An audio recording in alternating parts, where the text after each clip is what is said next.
Okay mga brothers, pupunta tayo sa ating kulungan sa ating mga piglets na gagawin nating partner.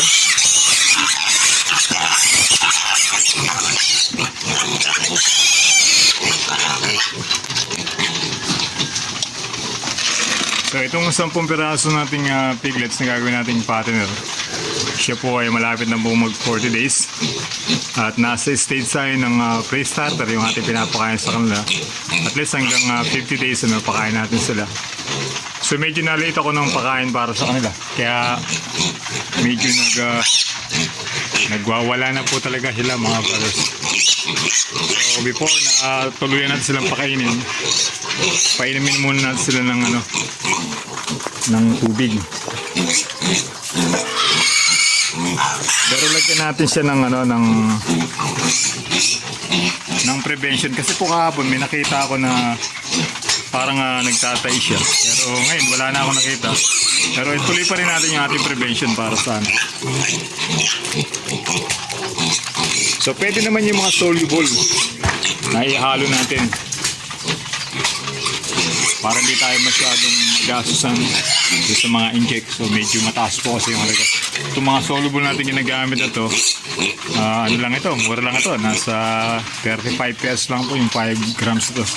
So 3 days mo lang siyang ganunin, pang maintain mo sa ating alaga ng mga father na katulad nito, yung mga piglets na ito. Tapos ibaba natin yung kanilang pagkain, para kasi minsan ang nagiging cost ng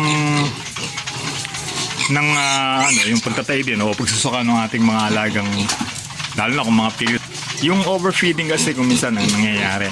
Kasi ganyan yung mga baboy kakain sila ng kakain talaga. So minsan dahil sobrang busog na nila, ang nangyayari isinusuka nila. Kasi minsan naman hindi na kayang i-digest ng kanilang digestive system, kaya ang nangyayari nauuwi sa nagtatais sila. So, yun ang kailangan natin gawin dyan. Kailangan meron kagad tayong prevention, pamigil para kagad sa kanila. So, ngayon nakikita natin wala na yung nagtatay kung isa na nakita kahapon. So, na-cure na natin. Pero wag natin kalimutan, ituloy pa rin natin in 3 days yung pagbibigay natin ng prevention para sa kanila. Para in case na merong nagbabalak na magtahi uli, na-prevent na natin. Tapos, reduce natin yung kanilang pagkain. For example, ito yung aking mga piglets ito. Kumakain sila mga brothers ng 30 grams per day. Ibig sabihin, kung 10 ito, kumakain sila ng 3 kilos. So, ibababa natin yung kanilang pagkain. Kagabi po, kinakain ko sila ng nasa kulang 1 kilo lang. Pero ngayon, bibigyan natin sila ng kung 3 kilos sila sa maghapon na to, siguro po mga 2 kilos lang ibibigay natin sa kanila. Ibaba natin para 100% na ma-digest ng ating mga alagang piglets yung pre-starter na ibibigay po natin sa umagang ito. So 10 piraso to. At plano natin muli magpa-partner na tayo. Ito po yung anak ng aking alagang si Siomay. At i-ano natin, partner ulit tayo. Ganun po kasi yung ginagawa namin pamamaraan. Pagka winalay namin tapos wala namang mabilis na nabibili kagad. So dinediretso namin sa pag-aalaga ng partner. Kaya lang kailangan naka-prepare ka, syempre po gagastos ka ron dahil sa feed sa kanilang pagkain. Pero okay din naman po, lalo naman dahil hindi man naman po yung karne ng baboy dito sa market po. So ilang mga brothers, maraming salamat po sa inyo.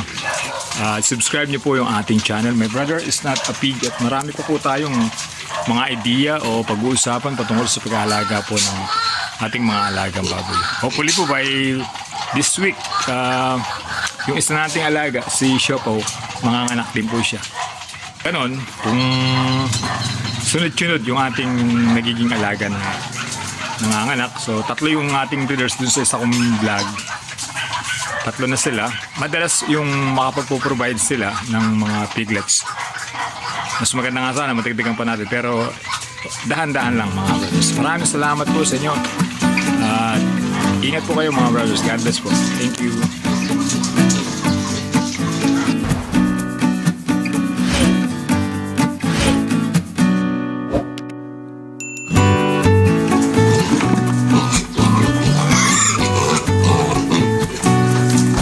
So, painumin natin sila.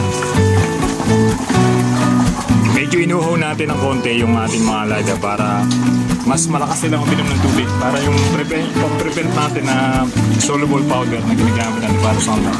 Talaga ma-absorb nila. Medyo kailangan talaga uhawin natin sila ng konti para mas malakas silang uminom.